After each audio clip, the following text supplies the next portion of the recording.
Hello বন্ধুরা, সবাই কেমন আছো? আশা করি সবাই ভালো আছো। আমিও ভালো আছি। আজকে পালং শাকের পকোড়া করেছি। সম্পূর্ণ ভিডিওটি দেখার অনুরোধ রইল। বানাবো পালং শাকের পকোড়া, তার জন্য পালং শাকটা নিয়ে নিয়েছি। এবার একটা আলু সিদ্ধ বসিয়ে দিয়েছিলাম, আলুটাকে এবার আমি নামিয়ে নেবো। ওটাকে আমি কেটে পরিষ্কার করে নিয়েছি। এবার দিয়ে দেবো পেঁয়াজ, এবার দিয়ে দেবো রসুন কুচি, আদা কুচি, কাঁচা লঙ্কা কুচি, কেটে রাখা ধনে পাতা, দিয়ে দেবো 1 চামচ লবণ, 1 চামচ হলুদ, দিয়ে দেবো সেদ্ধ করা একটা আলু, দিয়ে দেবো কারি পাতা, 1 চামচ গোলমরিচের গুঁড়ো, জিরে। এবার কর্নফ্লাওয়ার দিয়ে সুন্দর করে মেখে নেব।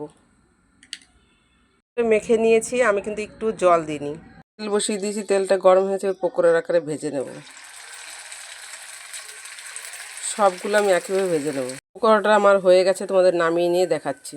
পালং শাকের পকোড়াটা আমার হয়ে গেছে, দেখো বন্ধুরা কতটা সুন্দর হয়েছে দেখতে।